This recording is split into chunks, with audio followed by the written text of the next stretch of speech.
Well, once upon a time, in a world very close to ours, there was a moment in time when the civilization rose up, right? And technology got faster and faster and faster.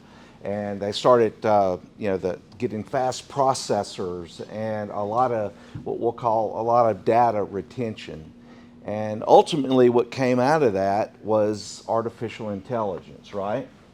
And I'm tasked here to talk to you a little bit about some of the downside or the possible troubles that may come with artificial intelligence. Just briefly, I'm a certified information systems security professional. I've been in this industry for almost 25 years, and I've seen a lot of bad things happen with technology, right? And I want to just talk specifically today about a few things specific to your industries that I would be concerned about if I was your CISO. And of course, data privacy concerns are big because every time I go out and evaluate a network, it almost never fails that permissions are not set correctly. Basically, everybody can read people put things in the universal file, the share file, that really shouldn't be there. And when you couple that with the power of artificial intelligence reading from that data, you could type in and get information extracted out that you don't want extracted out. And one of the biggest challenges to systems is not setting it up correctly, but the maintenance of it. The ongoing process of keeping it that way is very challenging. It's not like a set it and forget it system, because there's always new information that's going to be added to the system. That's the beauty of it, is that we're going to take the new information, we're going to ask better questions, we're going to get better answers. So it's not just a static moment in time when you have to get it right. It's an ongoing event. And then, of course, compliance breaches, putting things out there with GDPR or HIPAA or, all the other industry regulations that are ever heightening. I was listening to a podcast the other day, and I think there's like 1,000 new regulations a year that get added. So the challenge of being compliant is not going to get easier, I don't think, anytime soon, for sure. And then finally, the AI manipulation in general, just the risk to the company.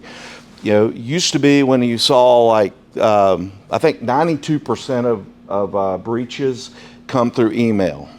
And one of the things about email that we always have seen was, it was misspellings or bad grammar. AI just took that all out. They have very, you can type in with those LLMs, large language models, and you can get a perfect sentence.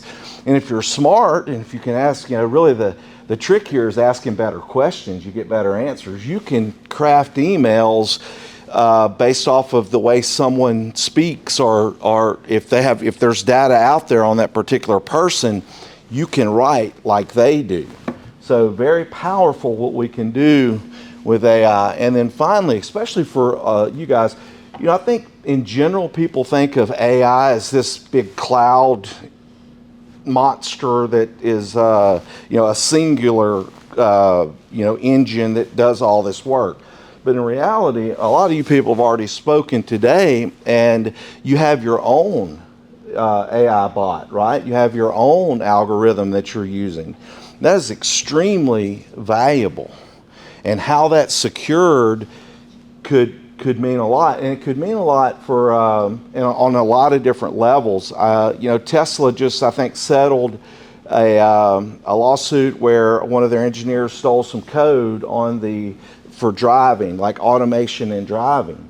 Well, not only is it valuable, and that could set a company back, but think about it if it got in the hands of someone that wanted to do something nefarious, like reverse engineer that model, and then somehow make a lot of accidents happen, or in a power plant or a chemical plant, if that information got into the hands.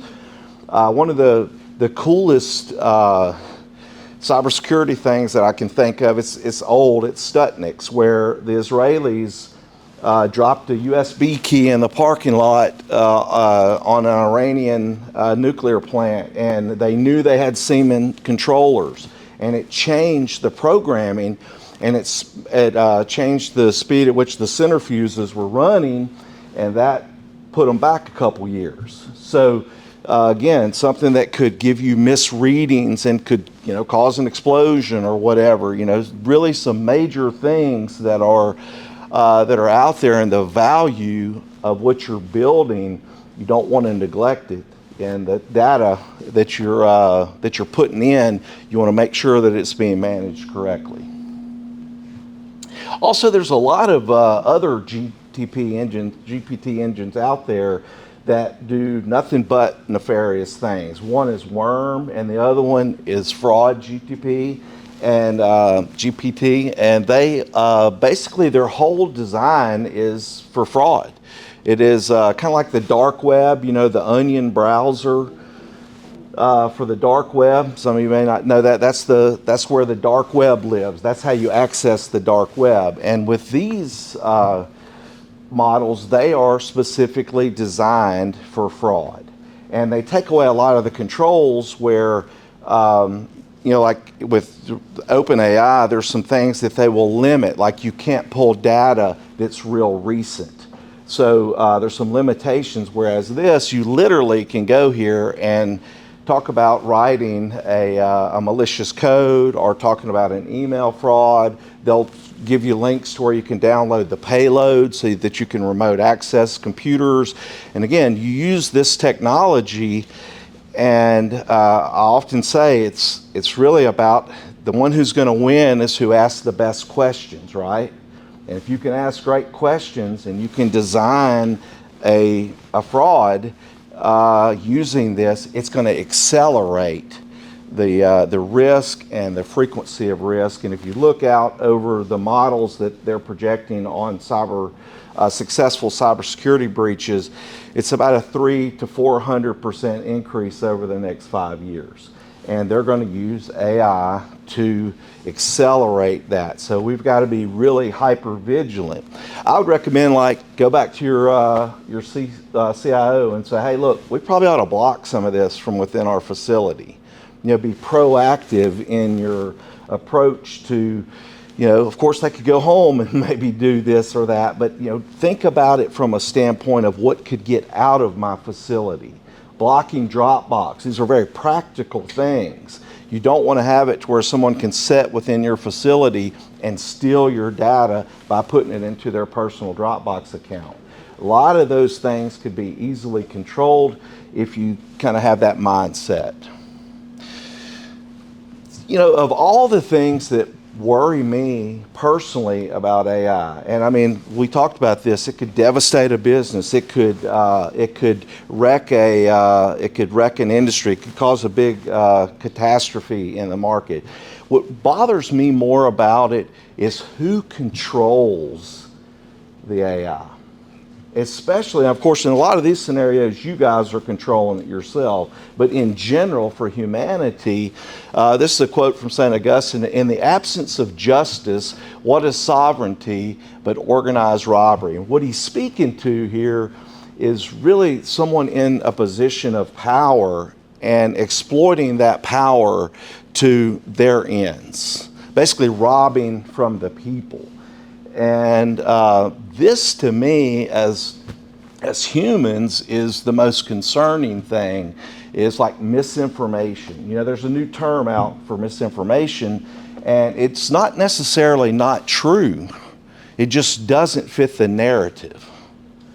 And so that's very concerning to me, because there's a lot of suppression and increasing of types of information that, as a society, I think could really hurt us much more than even, if a plant blew up or if some cars wrecked. Those are horrible things, but our society would recover from those things. You think of all the cybersecurity breaches we've had, we seem to be resilient enough to continue, but if the information that we're getting is not pure, if there is no such thing as truth, if there is no, all these type things concern me much more. And as humans, not just business owners or entrepreneurs. This is more scary for me.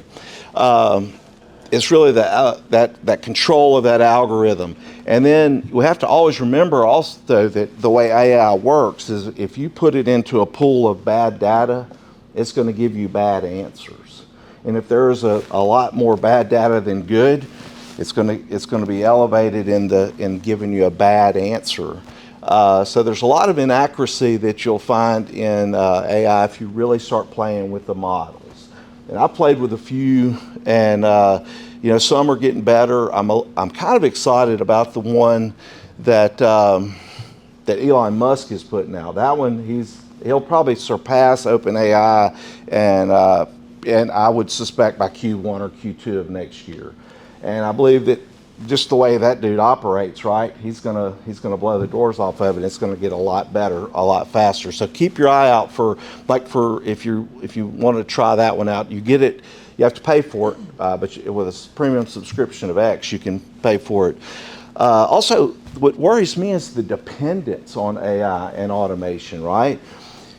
I don't know, I use it a lot, and I find myself using it a lot, right? Especially when it comes to writing something. And if we as a people get really dependent, I think that we're not really using our brain the way we should. So that worries me. And then also just some ethical concerns and use cases. Of course, a lot of plagiarisms. You can appear a lot smarter than you really might be, right? If you were to use this in a way, is some things that really concern me about that. And any questions or any concerns y'all seeing anything that worries you in the area of security on AI?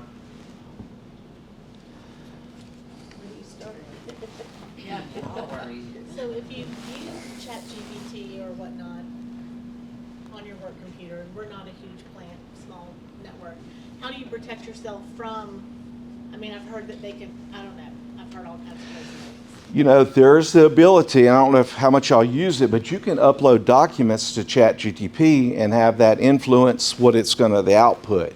There's some concern with that, for sure. And with Microsoft Copilot, it is, it's embedding itself into all of the Microsoft applications. That's another concern.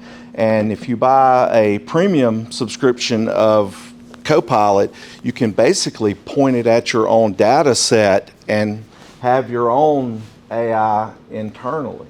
Now, I can think of a million beautiful things that you can do with that, but with the way people manage permissions in most companies, there's a lot of concern that they would put it into and not understand the ramifications and how to set the controls in place to limit the access. Anyone in the company that has access to it. I'd be curious to know some of you bigger companies that are using that, if y'all have experienced any challenges with the information and the permissions on it and what's getting into the data pool. So we have to use the internal Yeah. GPT model, and it's but I think the biggest challenge that we run into is if you get to it before 7 o'clock, it runs pretty good. And I think when people start logging in and using it, it gets overwhelmed and starts dragging down. So I think that's really the biggest challenge we've gotten into, because it's pretty clear. You've got thou shalt use this GPT model because of proprietary and sensitive information. And I wanted to piggyback on that. I think having a model in place that's usable and not dragging during the day is going to be really powerful for keeping people from going on their phone and using ChatGPT, which they can just do anyway. Yeah, I see what you're saying. The resources internally, but of course, you saw one of the professor. He was showing that NVIDIA was one of the big players, which of course they are the big driver. They make the chips that are the most effective using for these models. So you just got to buy some more chips, man. So, well, good. If you have any questions or anything, I'd be glad to help. Yeah, so I'm sorry. it's like if you had some proprietary code up on your screen, you could flip your iPhone up and be recording. You about the OCR, OCR the video, just have to go, like you don't even have to go back. I heard about half of that. What did you say? OCR. Saying we could put the code on the screen and scroll it while you're videoing it on your phone, and then OCR, and then you've got all the code. Oh, How do you protect against that? data loss prevention is so underserved in business. It is crazy if you had a malicious mind, what you have access to as an employee. Yes, that's a huge risk for companies, and you almost need to you almost need to go hire a criminal, or somebody who really thinks that way, and bring them into your office and put them to work for you. Good. Well, thank you guys.